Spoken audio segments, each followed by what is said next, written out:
a college football podcast for everyone and everyone else. I'm your host, John Buhler, lead writer for FanSided. I'm joined today by a man who doesn't care for the Jets. He may like the band Jet and maybe potentially the song that it was named after.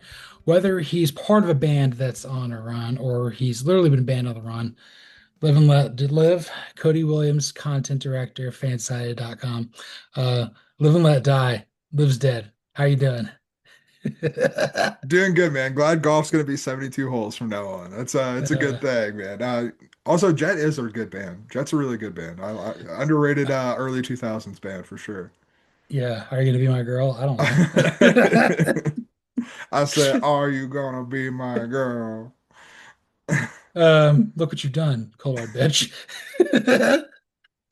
They should It's do like, all their songs are really just a sentence, is really what we're finding out here. you were telling me about that trio of songs by Creedence Clearwater Revival about John Fogerty going through the rain. Exactly, man. It's Jet's just the new age version. And on that note, be sure to give us a 5-star review on Apple, Spotify, YouTube, anywhere there's podcasts. 5-star review, pay us on Buzzsprout, I was the about to say foreign. 5-star review, $5 on Bud Sprout. We'll take them both, baby. Yeah, if you want to send me an eggplant emoji, just say, here's your foreign transaction fee money, Billy. Go right ahead, please. Absolutely. Any emojis, we don't care if they're derogatory. I know we feel like we just did this. I mean, really, we only did this like 48 hours ago, but you'll probably see Facts. this in about 48 hours. It's fine. Hey, you know what? It's the magic of production. It's the magic of production. On that note, let's count. Let's start with our first and 15 today with some TIN10.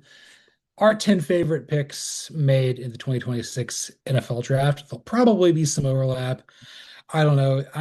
I put one player per team that went to the NFL. There may be a couple from the same alma mater. That's how I rolled.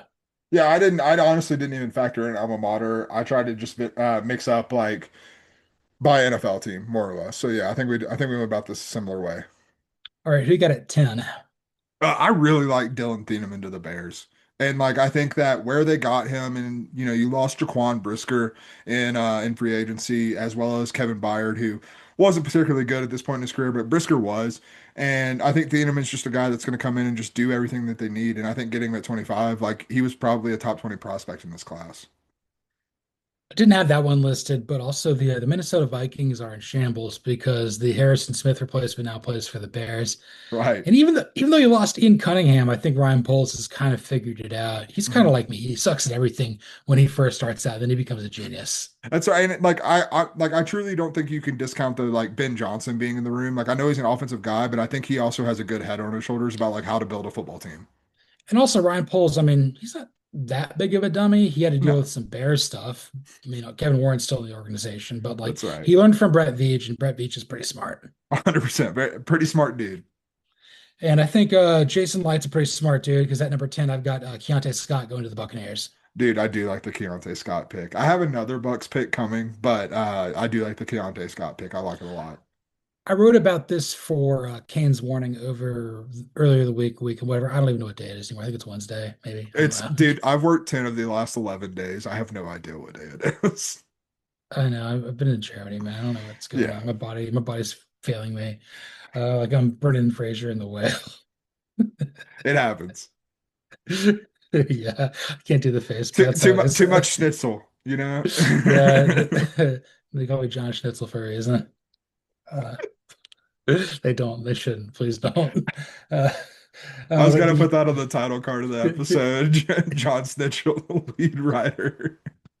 it'd be like that sometimes. But Keontae Scott goes to a situation where like he's overlooked a little bit coming out of Miami. He has tremendous ball skills, really well coached up there by Corey Heatherman. Gets to, stay in state, gets to play for a defensive-minded head coach. Also, your teammate Ruben Bain Jr. is there. Get to play alongside Antoine Winfield on a halfway decent team. Can't really complain there. I think that's a good spot for him. No, 100%. He's a good player. There were a couple corners that went on day three of the draft that I thought landed in good spots and are going to be good players. Keontae Scott and Keith Abney, who I don't have on this list, but I think both of them are really good players. Cool, cool, cool. Who do you have at 9?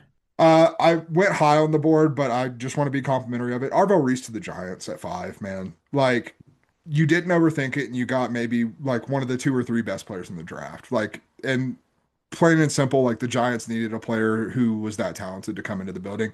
You might have to reshuffle the roster a little bit. That's fine. You've got someone who's going to be there for a long time if he turns out.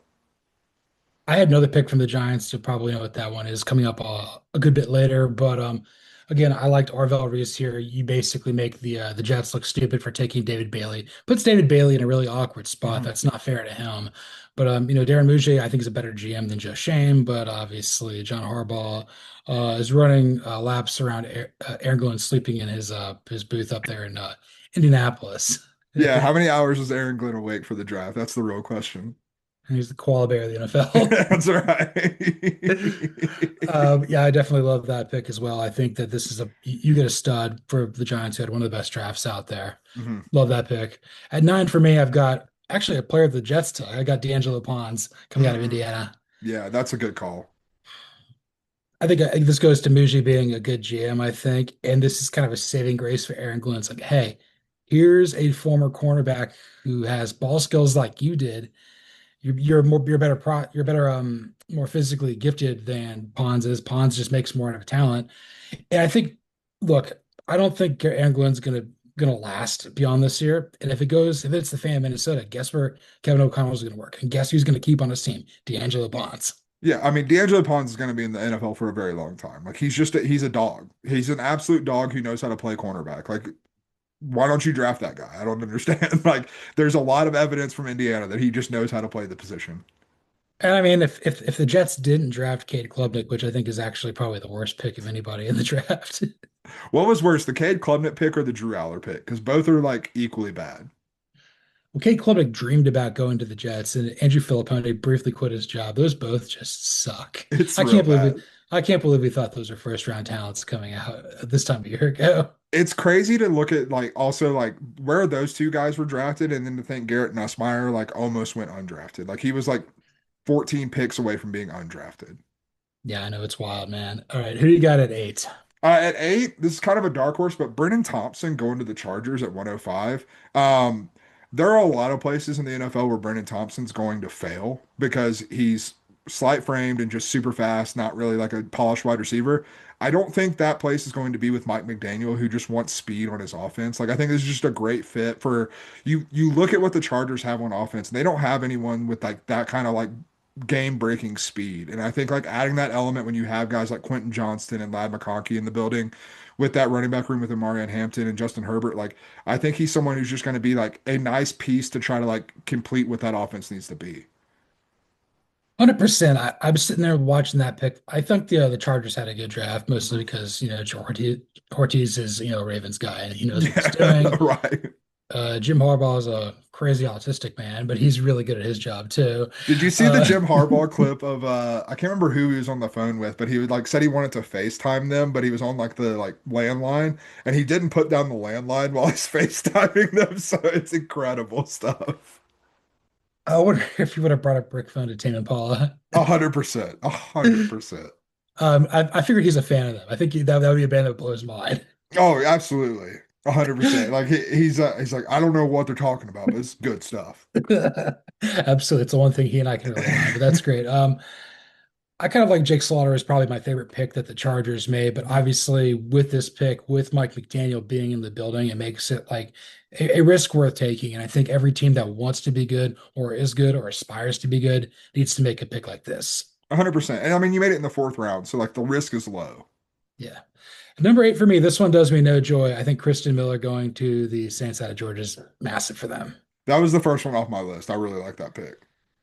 You got a guy from Cedar Grove, a little bit south of me in Ellenwood. Family loves the Falcons. He's going to play for the Saints. And look, Atlanta couldn't draft him because the Saints took him like 6 picks ahead. Mhm. But this is a guy who's going to wreak havoc along the defensive line. This is a division that's in flux. There's not really any good quarterbacks outside of Baker Mayfield at this point. And the Saints, like, they have a non-zero chance of going worst to first. If they do, it's because he plays tremendously alongside Cameron Jordan. And honestly, I think the fact that you have two guys running the show there on offense, with Kellen Moore and Doug Nussmeier, knowing how important it is to have a clean pocket for your quarterback to throw from, to have something to muddy that up there for Brandon Staley, I think this is a great pick for the Saints. No, 100%. And that defense just needs to get younger. Like it's an older defense. So like getting younger on it, I fully in support of it, and I think he's going to be a real factor there because I think he has a lot of untapped potential too. Yeah, yeah. Doesn't do me any joy. What about you for seven? You might actually have this one higher, but I've got Chris Bell going to the Dolphins at 94. That's exactly where I have Chris Bell. Oh, hell yeah. Okay, so we're in Yeah. lockstep on this one. But I mean, you again, the Dolphins more than any team in this draft they needed good players because they gutted their roster this offseason. And do I think that they drafted as many good players as they could have? No, I think they missed a lot of opportunities here, but I don't think they whiffed on this one. This is a guy that's going to come in and like immediately upgrade this wide receiver core. He's going to get a ton of opportunities because who the hell else is catching passes in this offense? And so, like, I think he's going to be one of the breakout stars of this rookie class. I don't know if I'm putting words in your mouth, but I think you compared this guy to Jarvis Landry. Coming No, with Jarvis his Landry, I compared Omar Cooper to. okay. Chris Bell reminds me a little bit of kind of like prime Robert Woods. Like Okay. when Robert Woods was like really making an impact early in his career with the Rams. Like I think that's what I'm thinking when I look at Chris Bell. Yeah, he's got a little bit more like depth on his routes than Yeah. Jarvis Landry, but he's going to wreak havoc between the hash marks. Like he's just going to post up and just do a Tony Gonzalez box out as a tight end, or like Jason Witten with like the Y stick. It just feel like you know it's coming. There's nothing you can do about it.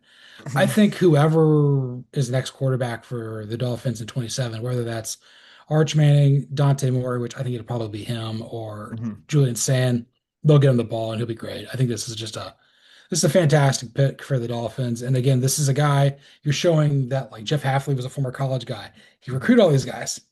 I feel like he should have drafted a little bit better than that, but it's a Packers draft in Miami. I mean, in fairness, Caden Proctor was a five-star recruit. So, maybe that's all he was looking at. Yeah, man, it's crispy. That's all I need to That's know. right. Good old Crispy. All right, so we have both of our sevens is Chris Bell. Who do you have at six? This brings me joy to say to you, Avion Terrell to the Falcons, bro. Like Yeah, I getting him at 48 is a gift. Like I never even considered him an option for the Falcons to go play with his brother because I didn't think he'd be on the board. And like now you're like really solidifying that secondary. Like you have a veteran presence and a younger guy. They happen to be brothers, but like even if they weren't related, like I think these are two very good corners that really solidifies that the secondary there. I went with the other steal at six. I went with the Zachariah Branch for the Falcons out of Yeah. Georgia. They're one of the same local products coming in. Ian Cunningham's not messing around, and I think these are both kind of like tone setters for him. He's like, hey, we're not gonna draft some dude from like McKeesport State like we're Thomas Dimitroff. Very happy to have them both on this team. Obviously, I would have loved to have a first round pick, but in a way, they're both coming in. I feel like they're being treated as such in some sort of ways here. hmm The reason I've got Branch is because I think he just fits the receiving core perfectly. You've got your power forward there and Drake London. You got your stretch five there and Kyle Pitts. You got your point guard there in the backfield and Bijan. You need some guy out there on the wing you can move around a little bit. And obviously, um, Branch can kind of do that. He's probably more of your small forward with Olamide Zaccheaus is probably your two. Yeah, and like Branch, I like that like basketball analogy too because he's a guy who can like on one night you might not need him and he might put up like two shots like the entire night, but another night he might be open on the wing like constantly and put up 30 points in a game. Like that's what Zachariah Branch is going to be, but I mean that's what this Falcons offense needs. We needed it. Okay, let's move on to the top half of this. Who you got at five? Emmanuel McNeil Warren going to the Browns in the second round. Towards the end of the second round. I mean, this is a dude that was mocked in the first round pretty frequently, and it goes back to the general consensus of the Browns draft, which was they just drafted really well. They got guys who are good players that you can add when you have a lot of positions of need. And like I think he's someone who can come in, especially when you're looking like we don't know what Jeremiah Owusu Koromu, who I'm trying to say, JOK. Um, it's been a long week, dude. English is not my first language at this point. But JOK is not going to like we don't know what his future in the NFL is going to be with his injuries, and so like with that being the case, McNeil Warren's someone who could come in there and like kind of fill that role a little bit and be that hybrid safety linebacker type for you. I've got a Browns pick coming up here. I think that's my favorite draft here. I think getting McNeil Warren, a local product out of Toledo, the best G6 player here. Even though, he played for Jason Candle, I think again Todd Monken may or may not have scouted him, probably not. They're at least he's at least familiar that this guy has a hyphen in his name. Mhm. I think he 100%. goes in there and not going to say he's going to be as impactful as Carson Schlesinger, but that's they've got some sort of juice there in the secondary with him. 100%. Yeah, it's a good pick. And Jason Candle's problem was never getting talent. It was what to do with that talent. And that was at UConn. Yeah, we'll see what What, happens. At number five for me, this one is going to probably shock you. I've got Pat Coogan going to the Titans. I love this one. Hell yeah, I love it. Let's go. You got a guy who has been part of the greatest team in Indiana history and the best Notre Dame team we've seen in 40 years. Hmm. You're going to a Titans team that doesn't know its ass from the hole in the ground. I mean, Chris Bricker just is like, you know what? I'm leaving. I'm done with this. Can't do this anymore. You got to deal with the Amy Adams Strunk of the world who doesn't know what state or city she lives in. Apparently, it's Houston. Just terrible, awful owner.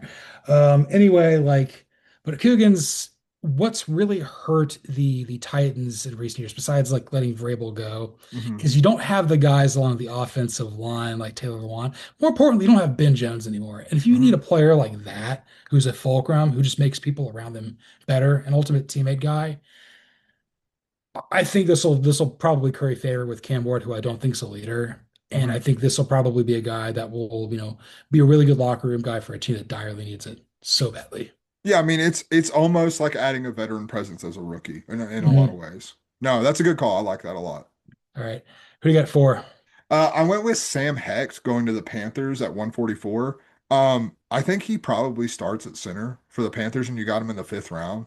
Like, and when you look at what the Panthers did last year, like I think Cade Mays was like sneaky important for them. Him staying healthy and like being on the field for that team, I think was super impactful for like allowing Bryce Young and that offense to like make a run to the postseason. Like I keep looking at this Panthers team and like there's a lot of talent there and like it really hinges on Bryce Young being a guy, which I'm not sure we're still not sure if he is or not, but like I think we're like I can't remember the guy that they signed in free agency, but I think Sam Hecht is a better player than him. So like you drafted a starting center in the fifth round. That's a great pick. Yeah, two things. Well, three things. You got to make Bryce Young the guy here. I think he's just kind of the Sam Bradford of his generation, where it's just like he's just going to be He's he's gonna going be to do there. he's going to be the anti Thomas Jones. He's going to go up to the asymptote and never cross. That's right. 100%. My favorite thing about the Panthers is Dave Canellis. I think he's a fantastic head coach. I think Mhm. he's just overcomes a lot of chaos. I will say though, the moment that he does get fired, he's going to get hired by a really good team and he's going to win a Super Bowl. I don't Oh know yeah. who that is or when that is, but that's going to happen. Also, I think Sam Heck's dad has more fingers than Cade Mays' dad. It's a low bar, but probably. Yeah. Yeah, there's a wall right here. Just letting you know. So let's take care of business there. At four for me, this is where I've got the Browns guy. I've got Spencer Fano going Mhm. to the Browns. I don't know if he's like the best tackle in this draft class, but I kind of feel like where he's going, the floor is just incredibly high here. I feel like, he's not like Mikey from this with this what's that show with a recess, like dancing around Mhm. like Caleb Blom who Yeah. uh That's tough. That's a tough video. that's a tough might as well have Bobby Hill blocking for you, man. uh I don't want to get canceled here, but If anyway. those kids could read, they'd be upset. That's just amazing. Anyway, I think Spencer Fano, like going to the Browns, obviously Monken scouted him. He played at Utah, which is Michigan Light, which is Georgia Light, Mhm. and you needed an offensive tackle. This is a guy that I don't know if he's going to be like a Pro Bowler or whatever, but like the Browns in this sort of situation where there's a lot of moving pieces in the draft, I feel like they didn't get burned here. I think that they Mhm. they were just savvy and they got a really high end player. Let's just hope it's not Robert Gallery. Yeah, let's hope. And I mean, I will say that the Browns are like immediately trying to undo all the goodwill that they built for me in the draft by a report coming out on Wednesday that Deshaun Watson is in the lead to be QB1. Sick. That's so Sick. that's about as cool as Ed's. Yeah, So, right. all right, but your top three picks are definitely cooler than that. What do you got at three? Yeah, I went with CJ Allen going to the Colts at 53. I just like it's twofold. One, I like CJ Allen as a player. I think he's worth betting on. I think he has the traits of a linebacker that you want to bet on. More importantly, he is a projection. Like I don't think he's a fully formed product as he currently is. And I like to see the Colts taking a little bit of a risk. I feel like the Colts, in too many instances, or actually, let me rephrase that. I think the Colts take risk when they shouldn't, and then don't take risk when they should. And seeing them take a risk at a spot where I think they should in the middle of this defense, which I think could really impact it, I think makes a lot of sense. Whereas, like taking a risk on quarterback with someone like Anthony Richardson is a really dumb idea. Taking a risk on Daniel Jones and paying him $50 million is a dumb idea. So, like, I'm just proud of the Colts for like taking a risk when it's smart to take a risk. I love CJ Allen. I don't necessarily love this spot for him just because it's Chris Ballard. I mean, completely fair. Completely fair. I don't know what Chance Steichen's doing. I just know he's looking like Dak Shepard out there doing the best he can. He's there, he shows up. This is kind of occurring to me with Chris Ballard now. This is a guy who's from Texas, who I think played at Wisconsin and only wants to work in the Midwest, so his thick Texas accent sticks out. So it's like I don't know. That's like saying like I want to have a gigantic paunch belly and go to like a beach bar, go to Venice Beach, That's this right. muscle beach, just walking around in a speedo. It's like don't act like you're not impressed. Rest the Bud Light on your chest. Oh my God. It's like having like a really thick Mississippi accent and like, going to Harvard teaching up there, man. Like you just make people really uncomfortable. What you need to know about the law. Could you imagine if Austin Riley was like a law professor? Would take the class, I'll tell you that right now. I mean, I had my legal studies guy kind of had a thick accent, but we were obviously in Georgia. He was Yeah. telling us about torts and stuff. He's like, there was a mouse in your can of soda. What are you gonna do? Who do you call? Not Ghostbusters. And at number three for me, I've got Francis Mauigoa going to the Giants. I love that one. Yeah, 100%. It's a good pick. I mean, the It, Giants crushed this draft, dude. it was their second first round pick. Obviously, Arvell Reese fell to them, but they didn't panic. The Giants always panic. They didn't do it here. They got a guy, if there's four players in this draft who aren't going to bust in the first round, he's one of them. It's Mhm. impossible. And like, barring injury, of course, this is a guy, he's from like American Samoa, goes to play on the other side of the world at Miami. Now he's Mhm. going to New York. He's going to stick out like a sore thumb, but you know what? It's good. He's going to be living large there in New York. People there are going to love him. There's going to be boys and girls all over the place named CC. Like, That's right, 100%. all right, top two. We might have the same two players. Hopefully we do. I don't know, maybe not. I don't think we do because you already said you already had a Bucks guy on here. My number two is Ruben Bain Jr. Um, I just love Ruben Bain Jr. I would have taken him in the top eight picks pretty easily, and they got him at 15. And he's exactly what they need. Like they need an impact player on defense, particularly in that pass rush because they missed on so many pass rush picks. And like your point about Mauigoa, one of the guys who I'm pretty sure is not going to bust is Ruben Bain Jr. I just think he's going to be a good NFL edge rusher for a very long time. Let's just only hope he's not like the alligator we see in the memes on Twitter. That's right. Yes. Playing the violin. I put Scott out here to give him some more love, but yeah, I obviously love the Ruben Bain Jr. pick as well. Yeah, 100%. I mean, it's like I just feel like it was a no-brainer that they didn't think about and they just did it. You know what I mean? Like No. And a no-brainer they didn't have to think about. At number two, I've got Fernando Mendoza going to the Raiders. I love that. I left Fernando off of here just because I thought it was like pretty obvious, but I mean, he deserves mentioning for sure because yeah. Yeah, I was just going up and down on Wikipedia. I'm like, what team do I like? Okay, do I like any of these? A lot of these teams, I don't care for what they did at all. And Hmm. this one, I'm like, I kept going back to Fernando, Fernando. I mean, this is the only franchise quarterback we've got in this draft right now. Hmm. I'm wishing him nothing but the best. I want the Raiders to be good, man. That's the AFC West team I pull for. No, and I think he's the right type of guy to like set a new culture, to set them on a new track because like we can have fun with like the LinkedIn stuff and like him being like a little a little cheesy at times, but like I also think that he's not like it's not Russell Wilson cheesy. It's No, not like it's Kirk Cousins cheesy, which is a good thing. Like I think like he's Kirk Cousins with more talent, which if Kirk Cousins had more talent, there's a chance Kirk Cousins could have won a Super Bowl. You know what I mean? Like yeah, that's Kirk just what Cousins it is a is. hall of very good quarterback. Like Yeah. Yeah. Like Kirk Cousins, there's a reason Kirk Cousins has made as much money as he has. the Donovan McNabb of our generation, man. Yeah, exactly. Exactly. Um, we may have the same guy at one. We probably do. We have to. I mean, I feel like a homer, but it's Caleb Downs, Yeah, bro. dude, it's not even close. Like, hell yeah. Caleb Downs is a Dallas Cowboy. Effing awesome, man.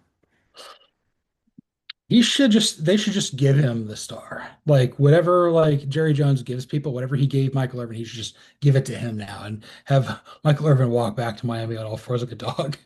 Did you happen to see? So when I put Caleb Downs here, I wanted to bring this up. Did you see his quote that he gave talking to, I think it was Tom Pelissero, talking about like Tom Pelissero asked him if he ever got bored at Ohio State, and he said, "Yeah, sometimes." He goes, and they were like, "We'll explain," and he goes, "I mean, sometimes the play just isn't coming my way, and I know that pre-snap." or sometimes we're playing against a team that just really can't hang with us. And so I'm not going to have much to do on the back end. And I'm like, you're talking about a guy who still flashed on tape as one of the best players in college football, and he was bored half of the time. Like, hell yeah, give me that guy every single day. Bosses. Love it, man. Yes. And on that note, let's talk portal to me. Yes, sir. Lane Kiffin sounds like a man who's just ready to just to temper expectations. He wants to get in that portal badly. He mentioned this. He said, "I've been very open about that. I wish there was a second spring transfer portal window. I've talked to coaches about that, and the coaches that have been somewhere for 2 to 3 years feel differently because they've had time to revamp their whole roster and evaluate the whole time, so they knew what was coming back and how it fit and everything like that. I'm not going to read this whole quote here, but yeah, Yeah. this isn't like the NFL. This is like old college football, and honestly, like tough shit, Lane. Yeah, I mean, like, sorry you can't rebuild the program in 1 year and you're back to the way college football has been for decades and decades and decades. Like, this feels just like sour grapey, whiny, like little pissy Lane Kiffin that before he curried any kind of favor with us.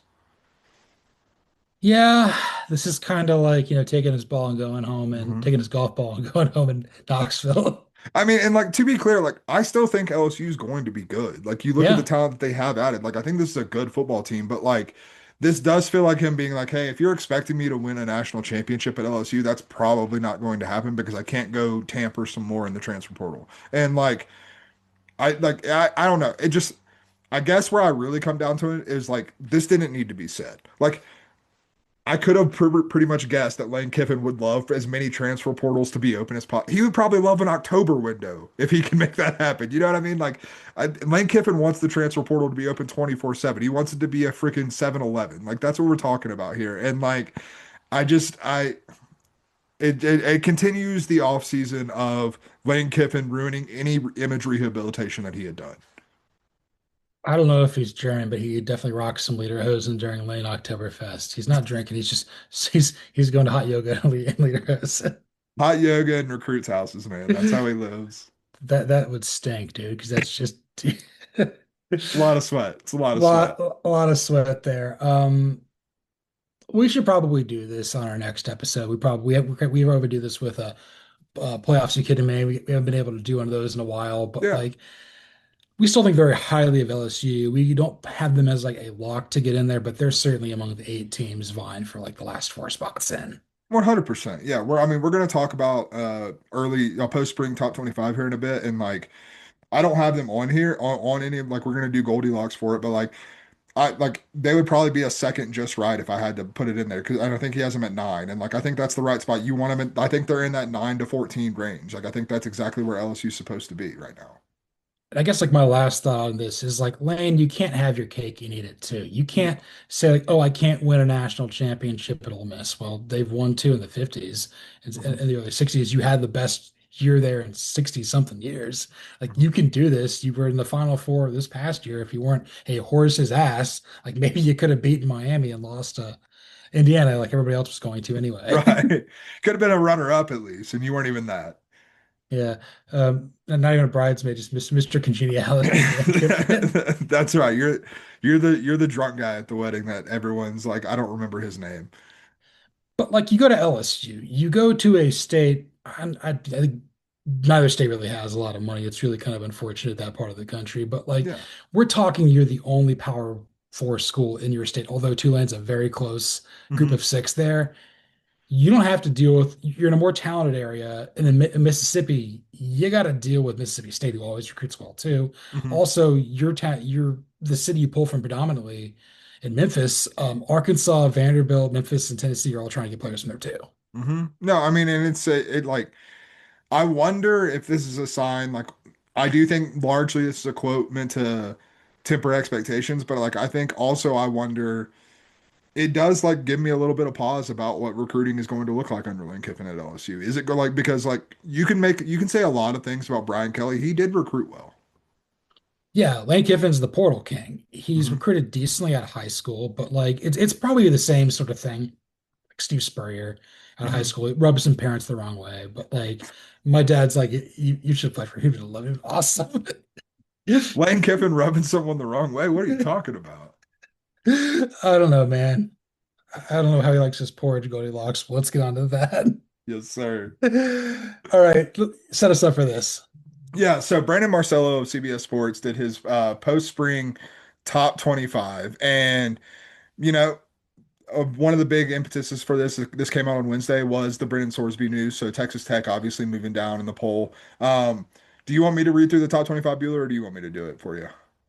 I can do it. Okay. I pulled it up here. So one Texas, two Ohio State, three Oregon, four Georgia, five Notre Dame, six Indiana, seven Miami, eight Texas A&M, nine LSU, 10 Oklahoma, 11 Texas Tech, 12 USC, 13 Ole Miss, 14 Alabama, 15 Michigan, 16 Tennessee, 17 BYU, 18 Iowa, 19 Penn State, 20 Missouri, 21 Washington, 22 Clemson, 23 Florida, 24 Utah, 25 SMU. Once we got past like 15, he just didn't care, dude. Oh yeah, he mailed this shit in, which I like, again, as someone in the content business, I respect it. Sometimes you just gotta throw some stuff at the wall. You have to. Okay, which team is Brandon Marcelo too hot on? For me, it's gonna be Texas A&M. And like, I don't think Texas A&M's the eighth best team in the country. I just don't. Like, you have them ahead of LSU, you have them ahead of Oklahoma, you have them ahead of Texas Tech, you have them ahead of USC. I would probably like, I think they're more squarely in the middle of that bunch than they are ahead of that bunch. And like, I just like, we saw last year what Texas A&M, they're like, what they are. They're a good team. They are a college football playoff contender to make the playoff. I don't think that they're a national championship threat, and I also don't think that they're a college football playoff lock, which having them at eight kind of has them on the verge of being a college football playoff lock, and I just don't think that they have that kind of upside. I think that's fair. I'd probably have them about 10. That's not where I don't have them on here, but like I would have them in the field right now. I feel like Yeah. they got enough talent. They got a good coaching. If I don't Marcel think they're Reed, bad, to be clear. I just no, don't think they're the eighth best team in the country. I think Marcel Reed will be able to throw a football better. Not that Colin Klein is not teaching him how to throw a football. That yeah, that's never mind. I about made a very inappropriate joke. But Uh, there's like a commercial back in the day where this kid like couldn't throw a baseball and then showed his dad throwing it. He's treated like it's a ballet exercise. Uh, oh God. yeah, it was not cool. So the team for me that I think is just absolutely ridiculous is Tennessee at 16. They shouldn't Yeah. even be in here, dude. Like Again, that's where he started just throwing stuff at the wall. So we like George McIntyre. mhm. And Donald Faison Brand has a lot of talent, but he's a true freshman, and they've got Martin Luther Staub here. Josh Heupel is going to have his team ranked in around the top 25. That's just what he does. I think getting Jim Knowles back to revamp this defense could work, but this is kind of like that typewriter reset that Mark Twain invested all of his money in and went broke. There's Right. there's like 500 pieces in there to do like two things. Like Mhm. you're banking on this, that, and the other, and it doesn't. If it all goes according to plan, you're going to win 9 games. That's not where I think the 16th best team in the country resides. They're probably, if I had to have them in there, put them at like 22 or something. But like I should have this should be the top 25. No, I think more specifically, they're not a top 20 team Yeah, at bare minimum. Like, I think once you get past like 20, 19 in that range, like there is like a group of like 15 teams that you can kind of put whoever in there and make an argument for them. And I think Tennessee is in that group more so than they are in the top 20 conversation. perfect. All right. Who are they? Who's he too cold on? Who we need to give a sweater to? Oh, Lincoln Riley, baby. Go USC Trojans a sweater. 12's too low. I think that they're better than Texas Tech. I think that they're better than Oklahoma. I think that they're better than LSU. I think that they're better than Texas A&M. Like, I think this is if you want to talk about a team that I'm getting close to calling a playoff lock, I think USC is one of them. I think USC, you look at what they've been doing. You have Jade Maeva in there, who I think is like the steadying force that you needed at quarterback for a very long time. Like, I don't think Caleb Williams was that. Caleb Williams had his own orbit around him that was something different. Maeva's just a guy that's going to go out there and be a good college quarterback for you and do exactly what Lincoln Riley wants to be done in this offense. But more importantly, Lincoln Riley has been building very well in terms of like building the depth of this team, building up the defense, making the right type of defensive like schematic changes to get this team going in the right direction. I understand you have some coaching losses, but I think like top to bottom, when you look at this USC roster, this is by far the best and most complete USC team that we've seen at USC. And like, whether or not you think you can win a national championship, that's another conversation entirely. But when Lincoln Riley has a good, complete team, he's going to make the college football playoff. We have a lot of evidence that says that. I'd have them right behind A&M. Like they're on the playoff bubble. Jade Maiava might win the Heisman. Would it shock you if he's the number one overall pick by the Dolphins? Because it wouldn't shock me at all. It would shock me a little bit, but it wouldn't shock me if he was like in that conversation with Arch and Moore. Like truly. Do you honestly think that Cooper Manning is going to allow Arch Manning to go to the Dolphins? No. No, God, no. No, I don't think that. No, like there's a better chance of me starting a game for the Dolphins next year than that happening. That's No, not happening. 100%. No, they're gonna shoehorn this. They're gonna figure out whatever the perfect place for him to go is, and it's gonna be a Panther Fest, and it's gonna be great. Oh Can't wait. God, damn it. The team that I think are too low is BYU at 17. I think That that's was kind my of that was my insane. second one, but I thought you might have. I know you're a little bit higher on BYU than I am, so I definitely was like, I'll let Bueller have that one.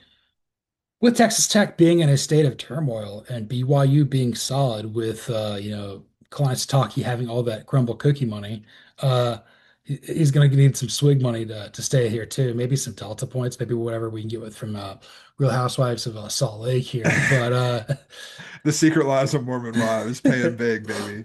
what's up, dude?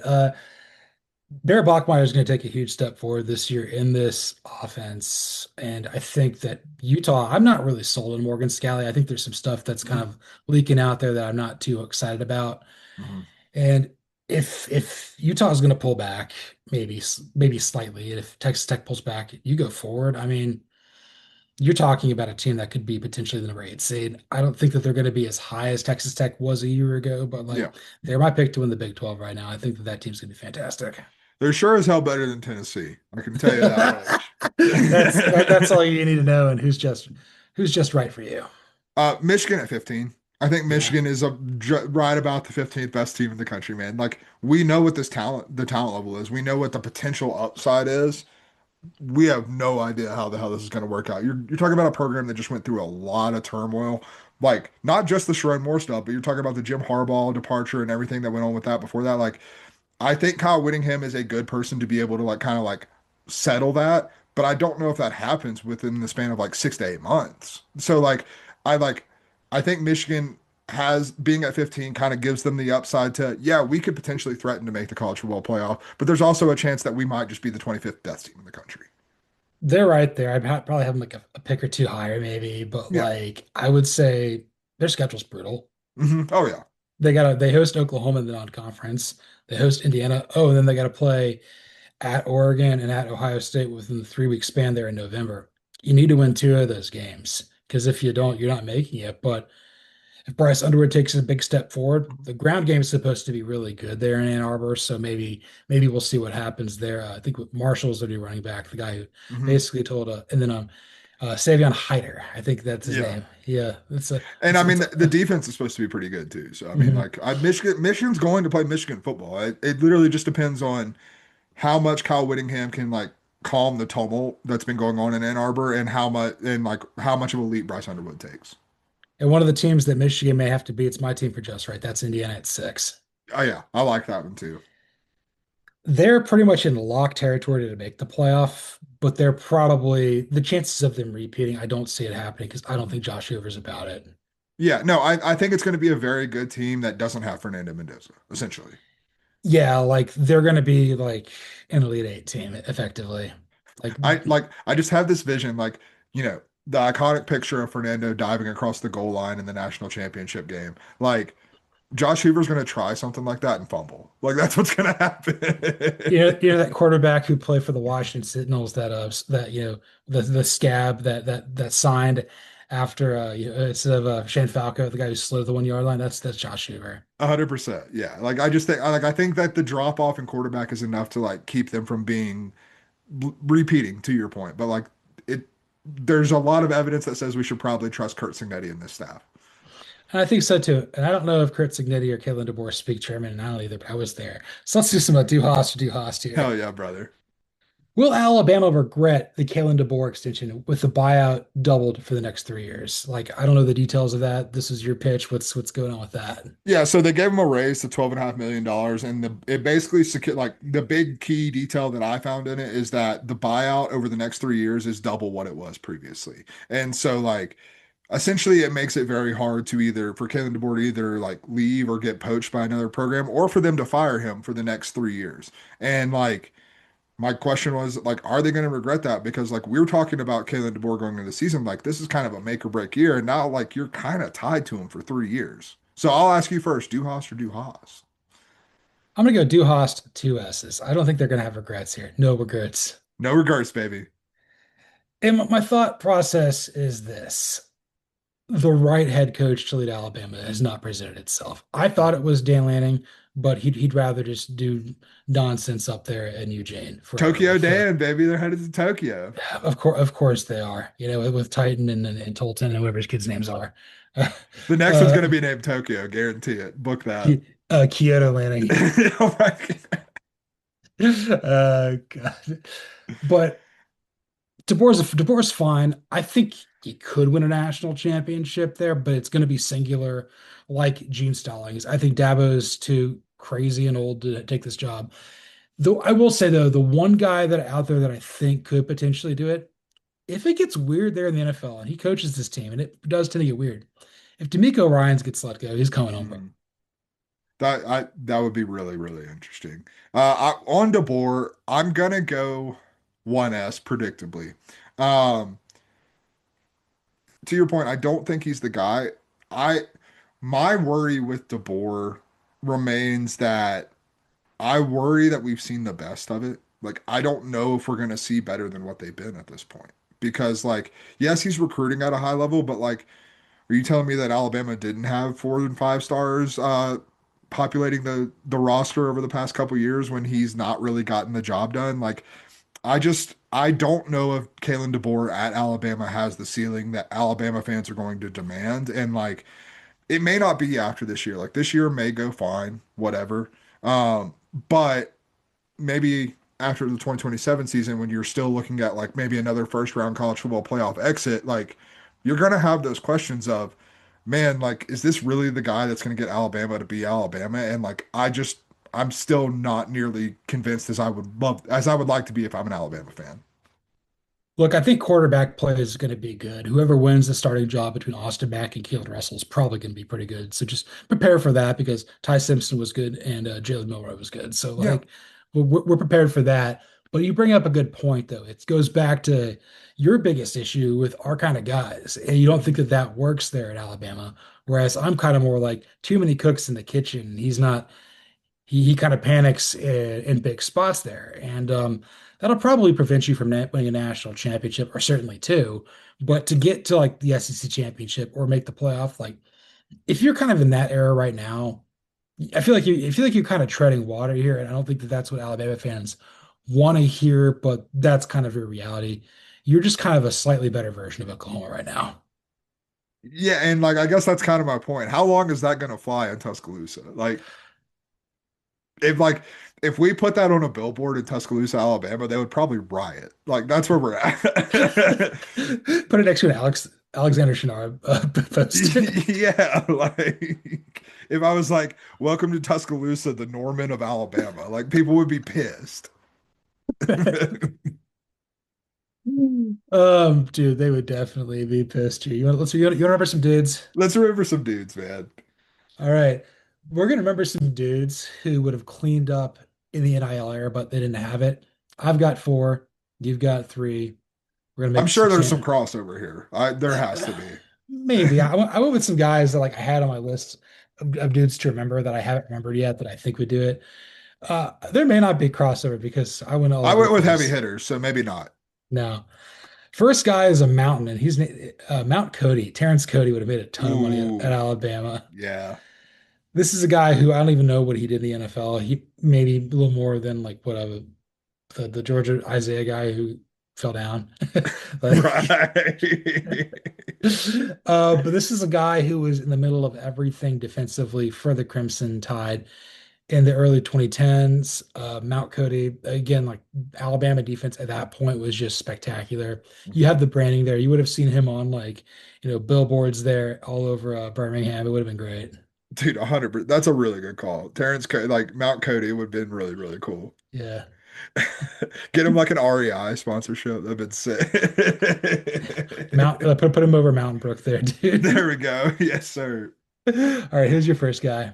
First guy I got on here is the Boz, Brian Bosworth. Yeah. Dude, okay, first off, he was an awesome college football player. He was insane, still is. But like, can you like he was literally Diego Pavia and Johnny Manziel before that. You know what I mean? With a little less partying, I would say. But like he like just like balls to the wall, absolute head case that just became like a college football phenomenon. And like imagine Brian Bosworth on like a Monster Energy commercial. Like imagine Brian Bosworth on like I don't know, some gas station dick pill. Like, you know what I mean? Like just getting all kinds of NIL stuff.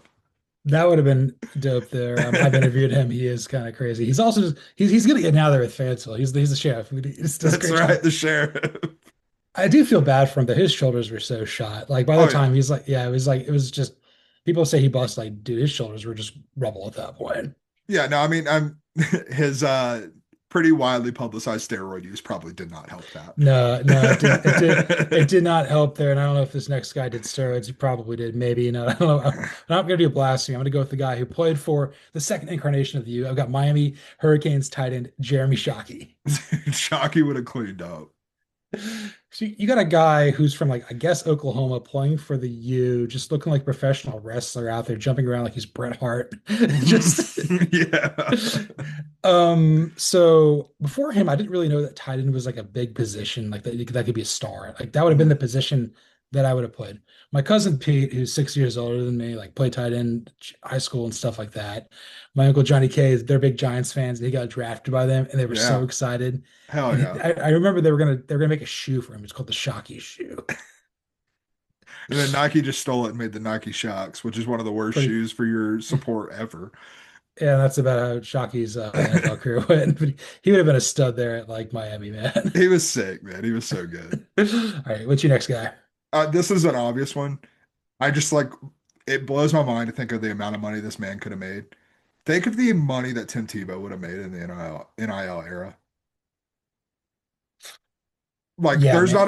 not a brand alive that would have not been at Tim Tebow's door. Like it would have been like we get like overwhelmed and we're like, oh yeah, $6-8 million like NIL deals. If Tim Tebow was playing right now at the height of Tim Tebow's powers and the height of Tim Tebow's popularity, we're talking like legitimately like 12 to $15 million in NIL.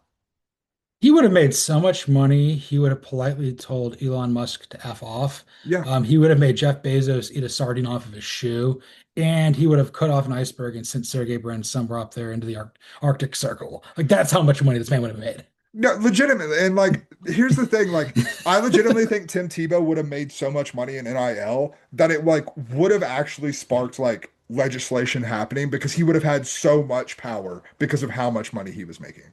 He could have bought the Dallas Yeah, Cowboys. legitimately. Like, it could have saved me from a lot of pain.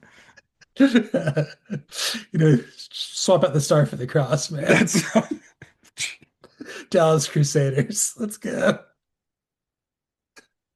that's good. That's That good. is really, really puts a whole different spin on what Terrell Owens did there. That's right.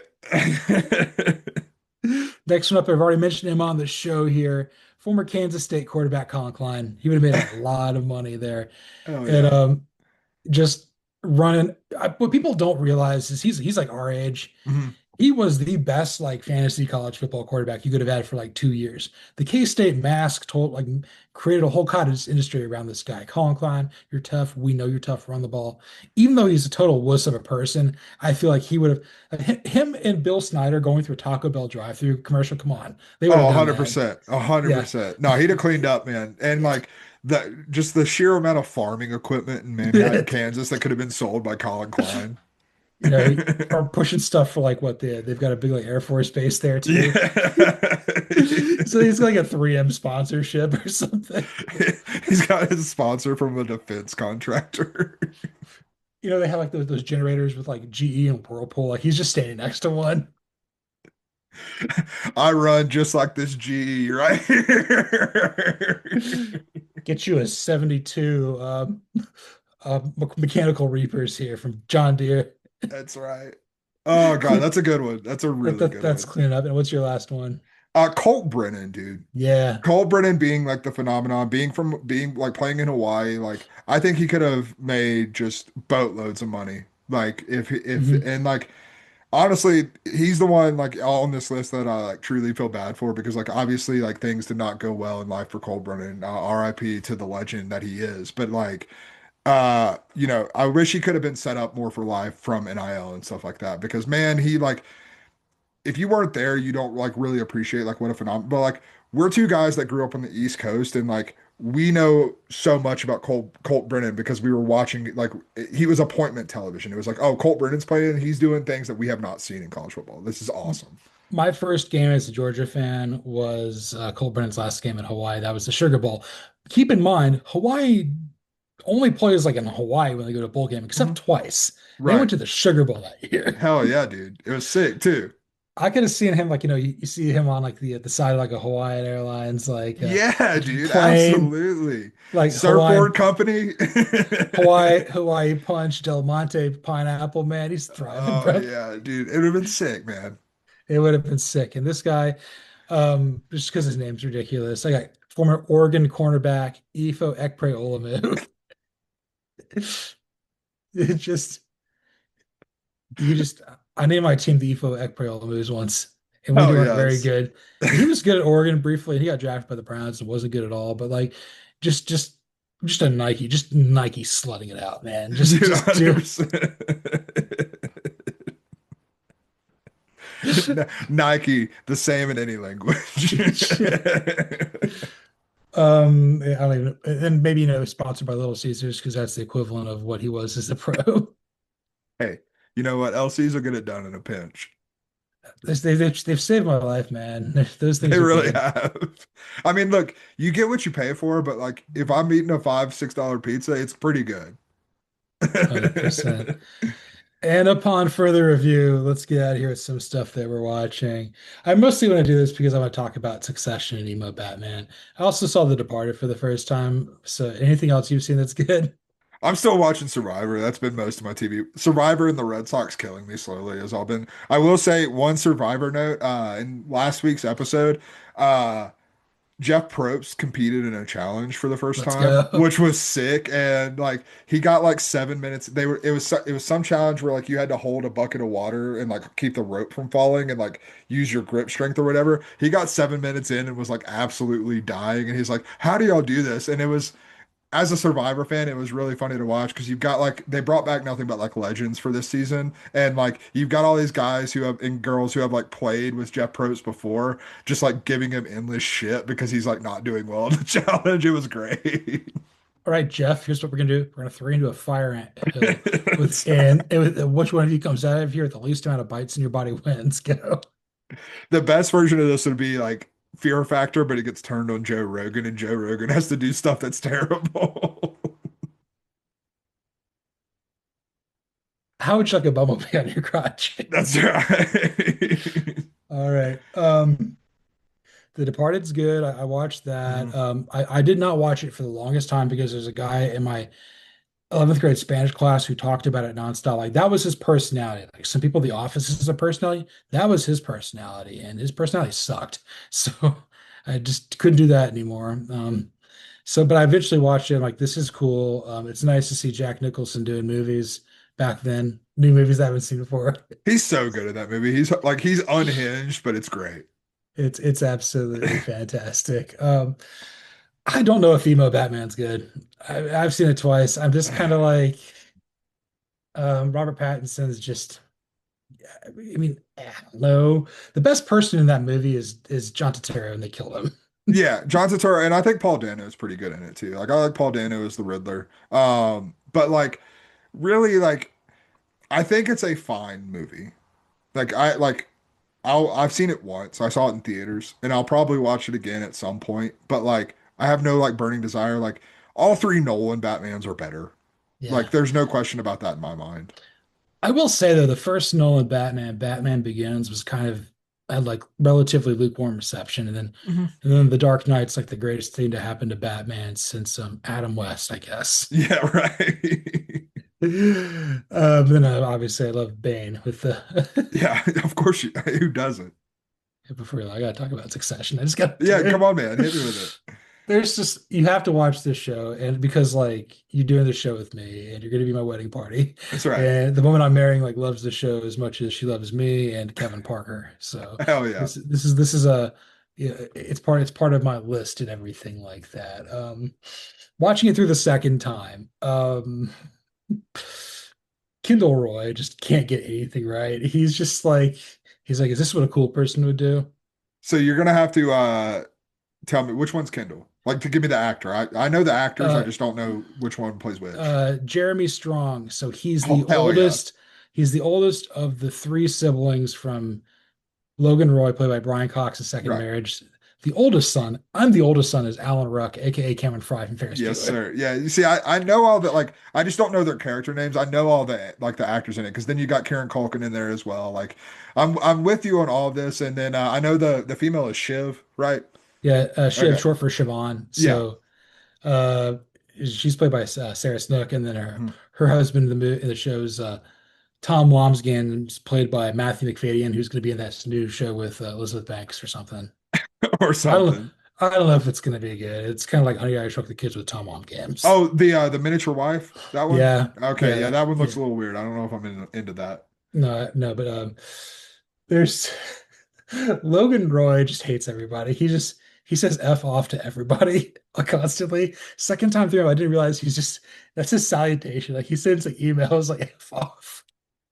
I respect it. I respect it. Also, I love Jeremy Strong because he is truly a crazy person, but like it turns into good like TV and movies. So I'm here for it. Yeah, Kieran Culkin's obviously the best character of the entire show. He is just yeah, you're sitting here thinking like this little weasel person's gonna be like a CFO of a company, and he doesn't care. He doesn't care at all. He'll let the bed, man. He doesn't care. Hell yeah, love it. And then Alexander Skarsgård is in like the last season, Oh, okay. so and he's really good, but it's like Hell yeah. he's talking in his actual accent, so it's like Oh, slightly Nordic. love that. Hell yeah. Big That's fan of the that. Nordic people. Yeah, no, you're gonna get cultured up there, man, too. The other thing that's just like watching this the second time through is just the I'm so sorry. Just how incompetent everybody is. It's like a little bit more serious version of Arrested Development. Hell Like yes. they don't know what they're doing. There's always money in the banana stand. Pretty much. The other thing is like Jeremy Strong's character, Kendall Roy's son, is just like the softest of soft boys I've ever seen. Love it. I'll leave you with this. I'll leave you with this, and then I'll talk about Alan Ruck as Connor Roy, because Connor Roy is his other thing. So Okay. the son's name, the grandson of Logan Roy, played by Kendall Roy's son, seems Iverson. Okay. And he's like in this show, he's like preteen. Like his voice is starting to change a little bit. He's probably like 10, 11, 12, getting into Okay. puberty. And octogenarian Brian Cox is over there reading essentially to him like "Good night, moon," and he's like, "Do, do you actually like this?" And his sister says like, "Sometimes." He's like, "Yeah, sometimes." He's like, "Can I get something with more action in it, please?" Oh, that's good. And then Connor Roy, just the oldest son who doesn't have any aspirations or anything. He just basically just does nothing all day. He's like a less interesting version of Cosmo Kramer. Love that. I mean, that's perfect for Alan Rock too. Like that's perfect role. The epitome of sweating the small stuff here. There's like one scene there where he's overseeing like this banquet and the butter is like not like room temperature, it's slightly chilled. He's freaking out.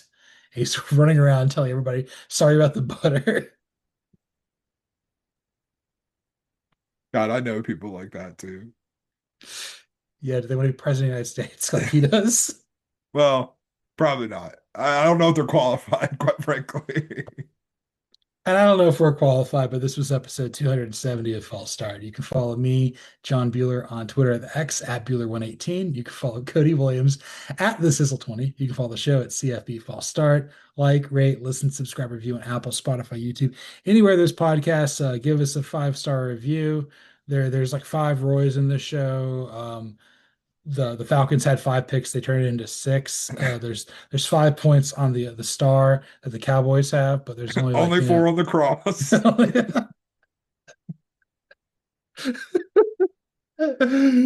Put 5 on it for the Tim Tebow NIL fund because this is false start.